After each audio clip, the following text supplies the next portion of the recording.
Wait. Say that last sentence again. Everything that we see is a projection of what's happening within our own mind, our own conscious, and all of the conscious together. That's what God is. God is not someone off up in the sky that's preaching down, looking down, and be like, you sin, electric bowl, you're going to hell. No. God is a collective consciousness of everyone. I'm God, you're God, everyone here is God. Okay. Now, if what you say is right, that I cannot perceive reality, I just make up reality in my head with my perception. It doesn't mean you make it up, but you are able to interpret the reality differently than how you might interpret it right now. It doesn't mean that it's just, made up. It's how you perceive things. Really? Well, then where does your rational mind come from?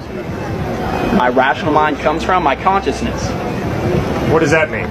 My consciousness is basically how, from birth, my life perceives all of the information around it. I'm sure you know the Trinity, body, mind, and spirit. When we're born, we are born with the spirit, the new mind, and a new body. So we have the collective consciousness, which is the spirit, which is in all of us. The body is the physical way that we experience the reality, and the mind is the mind that interprets it, the actual consciousness. What is spirit? Spirit is what a lot of people like to refer to as God. Spirit is the kind of consciousness that everyone has and is able to basically use. And what can happen is when all the collective consciousness comes together with the same intent, that is when a miracle is able to happen, because there's such a strong force behind it, the unseen force that has a lot to do with quantum physics, that unexplainable things start to happen. And just because we're not to explain it now doesn't mean that we can't explain it into the future when we start learning about new things, the quantum mechanics, the way that consciousness really works. What is spirit? Where does spirit come from? Spirit started from the great beginning. A lot of people like to call it the Big Bang, everything like that. There was one consciousness. You might refer to him as God.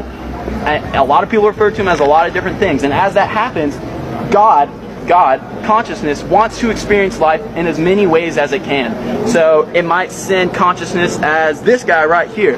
Intelligent, smart guy, he's experiencing consciousness in his own way. And then he might want to send it to some other person in India who grows up in some kind of temple, Buddhist temple, whatever. And he's experiencing his consciousness in a different way.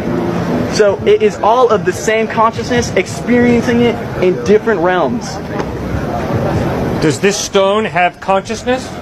That is an extremely good question, and that's something that we're trying to figure out right now, is if inanimate things are able to have a consciousness. I'll tell you what the stone does have, is it all resonates on the same frequency that I do. You're bringing up energy and matter.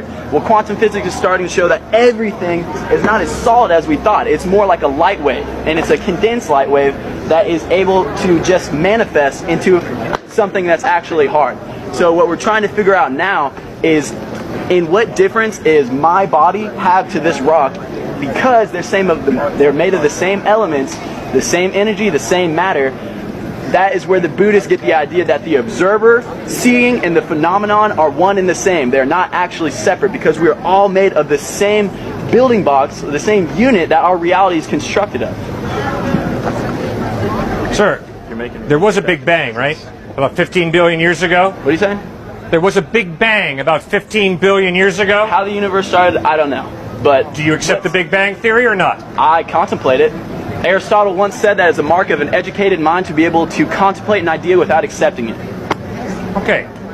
So you don't accept the Big Bang, you just contemplate it. Right. Okay. Now, if your worldview is right, that consciousness is this vague thing, and that maybe this rock has consciousness. It might be. It might.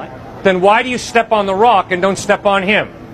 If the rock has consciousness and he has consciousness, why do you step on the rock and not step on him? Just because I'm stepping on ground doesn't mean that I'm inflicting any kind of pain or hate to it. What's the difference between me taking a machete, cutting a head of lettuce, cutting a cow's head, or cutting his head?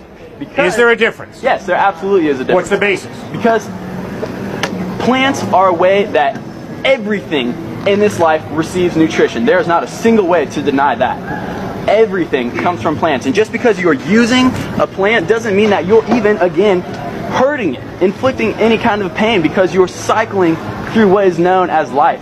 I would never hurt another human being because we're of the same species. You don't see lettuce going around chopping each other down. There's one universal force in the world, and it's consciousness. And if you ask me, consciousness is the same thing as love.